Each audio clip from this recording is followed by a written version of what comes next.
everybody. Reporting to you again from the Glamour City, Hollywood.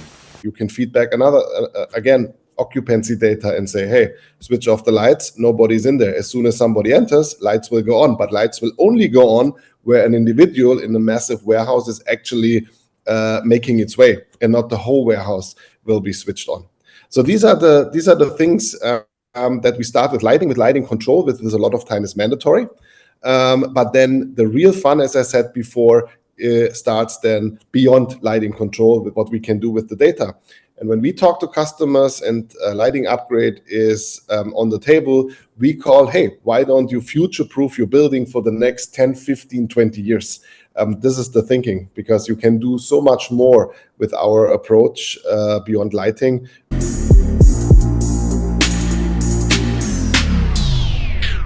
If you love listening to this show, please consider giving a rating and a review on Amazon Alexa or wherever you listen. We want to continue bringing you this amazing content, and part of our ability to do that means that we need a big audience. Now, it may not seem like much, but rating and reviewing the show will help more people find us, just like how you found this show. Simply on any podcast platform, search for a show, scroll down to the bottom, and push 5 stars. It's that easy. Thanks for supporting the show.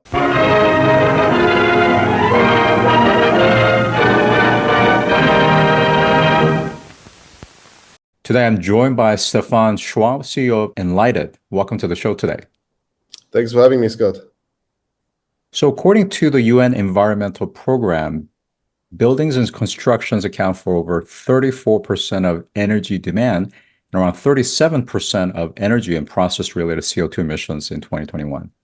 Now, specifically, when we talk about buildings and spaces, we're not just talking about the concrete or the material substrates or the methodologies like LEED standards.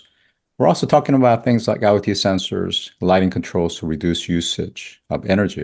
Is that right? So tell us about what is Enlighted and how are you addressing the smart energy efficient buildings and spaces? So Enlighted is a company who focuses on the demand side. And I think a lot of times, or I know a lot of times, we look on the supply side of energy, which is, in my opinion, the wrong starting point. We need to look, how can we bring down the demand without making any adjustments of well-being in buildings? So with the Enlighted IoT sensor connected to light fixtures, we start with the smart sensor saving a lot of energy by measuring occupancy, tying this data also back into other systems like BMS, and help our customers there to reduce energy significantly. And then on the other side, we also have a software component to it, which we call the application Comfy, which is workplace experience, which on top of it measures also data when people come into the office, when people leave a desk, and so on, so that this also ties back into additional energy savings. And the combination of both is really, really strong. And we see with our customers that they save energy after implementing IoT solutions, implementing on top of the IoT solutions software, saving up to 94% energy compared to pre-installation. So I just want to take a step back, which is that a lot of these capabilities have been in the market for over 10 years. So one, I love to hear from you the context or the backdrop of Siemens, how their hardware, software, and capabilities tie into your company, which is a subsidiary by Siemens. And then secondly, in the bigger context of remote and hybrid work, and if this value proposition that you bring into market is still relevant. Yes, great question. So back in 2018, when Enlighted and Comfy, originally 2 companies, today, this is 1 company, which we call Enlighted, were acquired by Siemens in 2018. And Siemens had a clear vision around what is happening in buildings and what do we need to make the phrase smart buildings a reality. Because as you said correctly, things are around for many, many years. And one other topic was, how can we make it easier for customers to adapt or adopt smart building / IoT solutions? And that was the vision Siemens had and Siemens still has. And Enlighted fits perfectly into this vision. And Enlighted's portfolio fits perfectly into this vision. And Enlighted brings the IoT sensoric, the occupancy data, the workplace experience to the table, in the combination with Siemens's building management system or heating, ventilation, air conditioning, so HVAC solutions to the table. This combination as I mentioned also earlier, is extremely strong, and this helps customers also when you combine this to make the adoption of IoT easier. Can you talk about the context of the fact that we're coming out of COVID and we're still not quite transitioned from hybrid remote to full in-office work? Sure. Actually, for us, how hybrid is going to be implemented is great, because if you implement hybrid working, and yes, I agree with you, it's still kind of finding its way, and we're still in a transition there. Some are further advanced, some companies, some are again just starting. But what we see these days is that a lot of technology needs to be implemented to make hybrid a reality. It has to do with many things. First of all, the expectation of employees definitely increased now what an office has to offer. And these are not the perks. I'm talking about free food, massages, and so on. It's really about the technology, what you have to provide for employees, that they can manage their workday more flawlessly. That's one aspect to it. Secondly, a lot of our customers look into how can we actually reduce space, which also ties back to sustainability, because when you utilize less space, you automatically, let's consider the space is smart, who is underutilized, that you also automatically have less energy demand. And I always say that we don't need to build actually new buildings, because all the buildings we would need today, how we interact with each other, not talking residential, talking non-residential, are already built. We just have to make the buildings we have smarter. And this would be more sustainable looking forward, instead of thinking of building new office buildings or any kind of other buildings. These are the things what we see coming out of COVID. The technology is more important, because you need that, because customers want to downsize their real estate footprint. And to make this happen, you need the technology we are offering. We're offering as Enlighted, but we're also offering together with Siemens. So you bring up some excellent points, one of which is the fact that more than even sustainability is that this is about financial bottom line. The financial incentive to reduce these overhead or operating expense for REITs, property managers, and tenants is significant. You don't think that the ROI needs to be really justified. But you have this kind of bigger mega trend behind the context, which is high interest rates. And you have holders of those large real estate assets where they're effectively walking away from a lot of these real estates just because the refinancing is due and they can't pay the mortgage, or it just not become financially makes sense to even hold on to those properties. So in this kind of larger context, how does this play into your business model and sustainability? Here, I would say you need to differentiate between different areas or regions around the world, because you have different governance, different policies. When you look at the European Union, there's a lot of governance in place now, what you need to do in terms of meeting certain sustainability targets, or the buildings need to have to reach certain standards and so on.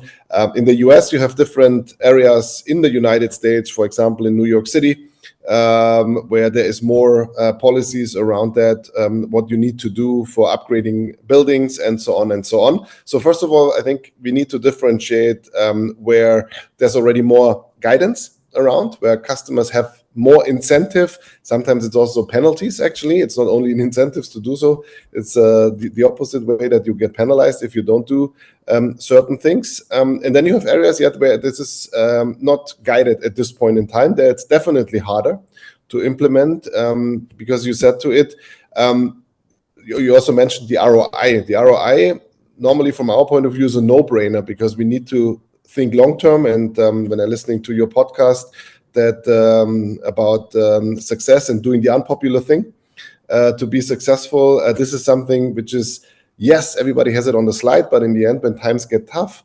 unfortunately, sustainability and ESG projects are the first ones who get paused, which is, in my opinion, that's not wise. Let's formulate it that way, because the midterm and long-term benefit of ESG projects is so massive that if you don't tackle it now, you will definitely fall behind. Another aspect is we need to do this in a collaborative way. So if, especially when interest rates are high, you said it, high vacancy, you see these office class 2 and 3 buildings which are sometimes 80% vacant, and it's a hard time because the technology is not there. Referring to my other point I made before, that's the expectation these days, having a hard time to fill these properties with tenants. It's definitely a challenge. So there is, I would say, a shorter pie or a shorter piece of the pie in the market where you can see that things are happening. You can see that technology is helping to drive down energy demand, to help bring people back to the office, as I said before, make the workday more flawless because you give employees technology that they can maneuver through the day. But there's also the other side where, because of high interest rates, high vacancy, in some areas there is no incentive to do something, where there's a real challenge with these buildings at the moment. What do you do with these? And I know that there's sometimes the idea, can we convert this into residential buildings, and so on and so on. So very interesting dynamic, but also very different when you look around the world. And I mean, we see that because our main business is in the United States, but we also have a significant share of our business in Europe, where the motivation to do ESG projects is different. So the goal is the same, but why starting it now is different compared to other parts of the world. And that this is a challenge. 100% agree with you. And I think this it's also the reason why we haven't made that impact as we could have made around the world. So I want to get into the nuts and bolts of your technology stack. And to put this in this context, you've already referenced it a little bit, but just to kind of simplify for our audience is that when you're talking about a large warehouse or maybe an office space or just a large commercial building, the cost of heating and cooling, and of course the lighting, is extremely expensive. And in the context of what we're talking about, where you have people that are not in all the time, you don't have full occupancy. So there may be many rooms and many regions within that multi-level commercial building where it's being underutilized. So let's talk about some of the sensors, the gateways, the edge gateways, the room control, as well as the localization intelligence, and all these capabilities that helps the property managers and even the tenants to optimize so that you're allowing for the right heating, cooling, and the lighting where it needs to be at the right moment. Yeah, great point. And in the center is always data for us. So when you start with, when we talk about lighting, this is how our sensor, as it's easily integrated into many fixture providers. So we make it as easy as possible to get this installed and then do lighting control, which already saves a lot of energy through different measures, just by our occupancy data we get with our infrared capabilities in the sensor. Secondly, our daylight harvesting approach, so where we actually measure if there comes enough daylight in to reach a certain lux level, you can actually dim down the lights more to have the same experience closer to a window compared to when you sit more away from a window. So that's one big piece. But then the real fun, in my opinion, and this is what we see with our clients, starts when you look at the data and what you can do with this additional data with all the other systems you have already installed. You mentioned the warehouse, heating, cooling. Yes, these are big things. And for example, why do you need to cool a certain separated area in a warehouse when this is completely empty? So that's sometimes the question. And with data, you get that actually there's nothing happening or there's nothing stored in this part of the warehouse. Feeding back this data helps you to reduce your energy consumption. On the other side as well, when there's nobody in the warehouse, a lot of times the lights are on. Why do you need the lights on when nobody's in the warehouse? For example, you can feed back another, again, occupancy data and say, hey, switch off the lights, nobody's in there. As soon as somebody enters, lights will go on, but lights will only go on where an individual in a massive warehouse is actually making its way, and not the whole warehouse will be switched on. So these are the things that we start with lighting control, with a lot of time is mandatory. But then the real fun, as I said before, starts then beyond lighting control with what we can do with the data. And when we talk to customers and lighting upgrade is on the table, we call, hey, why don't you future-proof your building for the next 10, 15, 20 years? This is the thinking, because you can do so much more with our approach beyond lighting, which helps you to achieve ESG targets, but also makes your building smarter, I hate the word smart building actually, because it's around for that long and there are not many real smart buildings out there, because we haven't done together a great job in implementing this at scale. But these are the things we are seeing. We also see what our sensor can pick up Bluetooth beacons. So in the end, when you think about, can you increase efficiency then with our sensors, because you're looking here, the example would be in hospital, because you're looking for certain things like an insulin pump. If the insulin pump has a Bluetooth device, our sensor can actually detect with a very, very high accuracy when somebody's looking for this device, where it is and what's the fastest way come back to the hospital example, in the hospital, fastest way to find this specific device.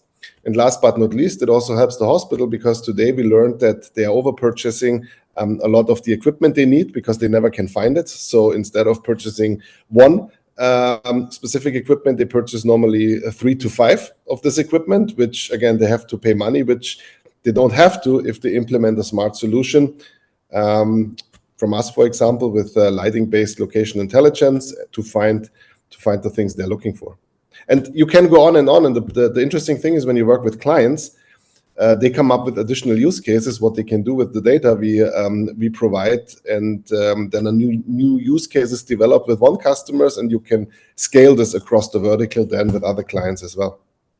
All right, so I'm going to bifurcate what you just said, but let's start first with future-proofing. One of the challenges with physical assets is difficult to morph the physical nature of it, but the usage has to be flexible to future adaptive type of use cases. So as we think about future where more buildings, because of tax incentives and policies, will convert over to, let's say, heat pumps and of course solar and other types of renewable energy. And so there may be some that makes the argument, well, if you're getting sustainable energy, do you need to really monitor and make sure that you're incredibly hyper efficient with your energy use? But the argument that I would say is, the reason is that at some point, a lot of these buildings are going to have to support a fleet of electric vehicles, as cars and people that work there need to charge up their cars, as well as any type of caravans and things that need to transport in and out of that building. Additionally, is that buildings are not just going to be simply occupied by humans, but we're going to start to have a lot more warehouse as well as humanoids, robots and other types of cobots that are going to coexist in these spaces, and they also need to be regularly charged as well. So talk about this growing, and likely I would make the argument that exponential growth in terms of energy need, and how buildings can be smarter to adjust and account for these growths. Extremely good point. Hence, when we started today, I said we look too much on the supply side. We say, okay, well, the energy demand is increasing because of all the things you said. I also want to add data centers. Data centers is a massive growth market with AI, and when you see the announcement of these companies, how many more data centers or capacity they want to build out, this will consume a lot of energy. So we are always starting, because it looks like we're on the back foot in trying to match this energy demand, instead of looking at how can we actually decrease the demand by deploying these smart technologies. And then also I come back, this needs to happen holistically, because you mentioned a lot of things which are happening around a building today, but we don't think beyond than maybe just the concrete. You said e-vehicles, they come in, they need to be charged. You have other robots in the building in the future, they need to be charged as well. So we need to think beyond the pure concrete of a building and the whole ecosystem. Smart grids, you have these, in the US, I live in California, I see this all the time. You have these peaks in energy demand, and the grid is not able to handle this. You have to have certain shutdowns. All this can be prevented when we think more about how can we reduce the demand without making any adjustments to the need of individuals and to the well-being in buildings. There will be no trade-off, in my opinion, because technology we have already available today is able to tackle this. And that's what we need to do. Think more holistically and think from the demand side. Don't think, what do we need to do to match this increasing energy need in the future. This needs to happen as well, but this needs to happen afterwards when we think about the demand. Okay. debatable. Let's talk about what you were saying in terms of tracking inventory, and it also gets into procurement as well as supply chain. And again, this was one of the holy use cases of IoT 10 years ago. How is that working out? And I know, for example, Amazon and others have tried to put weight sensors and other sophisticated sensors, RFID, NFCs, other types of capabilities for tracking and having real-time demand signals. Is that really working? Yes and no. I mean, first of all, it depends on the value of the assets. It's not a very hot use case for non-valuable assets to track these. But then you have very valuable assets where it completely makes sense, and the ROI is very, very short, especially when you have high labor costs and when you have then the labor looking, as I mentioned before, hospital is a perfect example. When you have the labor spending that much time on a day, we learned with our research that hospital workers spend roughly 90 minutes a day to look for equipment, which is actually non-revenue generating then for the hospital itself. And if you can bring down these 90 minutes, this is a very short ROI. So from that point of view, yes, it is taking off. And what we also realize, because it's then not only in hospitals, it's also in other areas, manufacturing, where you have valuable assets as well, or where you have material you need in a very short time frame and you don't know where it is. So in these areas where you see this impact in terms of time reduction, means also more output, more revenue, or a significant cost reduction, then it's really scaling.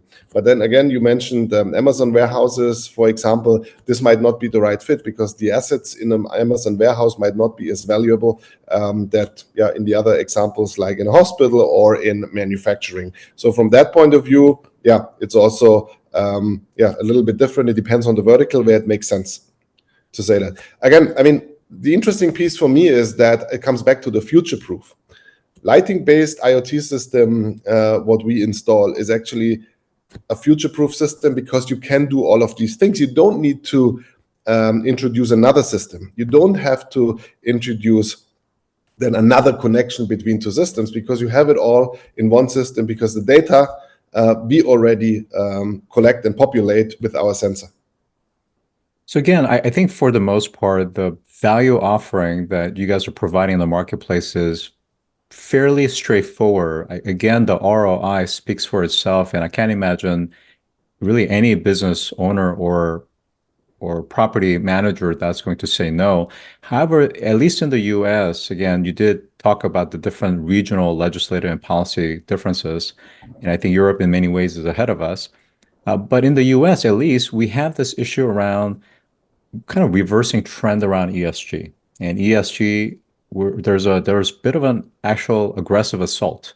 And there's a broad term that's used, coined as anti-woke, for instance. And we're starting to see organizations, large blue chips, that are starting to backpedal when it comes to ESG related types of topics because they're getting sued, because they're being slapped for fines for greenwashing, something that they can't actually justify. And more importantly, in the current macroeconomics is that there's just a significant amount of downsizing and trimming costs.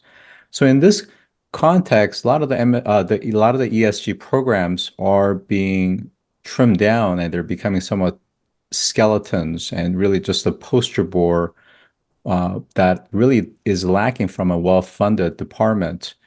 In that regard, is going to continue to go into the market with ESG, at least in the US, is that working out to be the right value proposition and messaging? In my opinion, yes. If it needs to be the ESG term, if you can use another term, because as I agree with you, we see a lot of backpedaling, and recently also Siemens brought out a study, I think 4 months ago. Again, I can share that afterwards. It's a public available study. I believe it's the Fortune 1000 companies, and more than 50% of the companies will not reach their own defined ESG targets and so on because of, again, the same reason you said that before. It ties also back to, it might not be as popular all the time to talk about and to drive sustainability initiatives, but it's the right thing to do. It's the right thing to do going forward.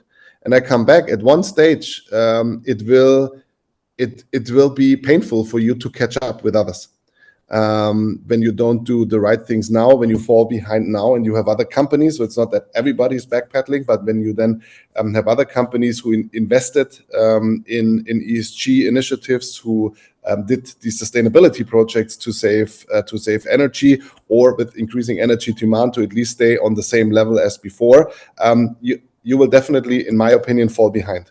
But I also always say time will tell who is right, because yes, you have the other side as well, that they say, hey, what's the point? You referred to that before as well.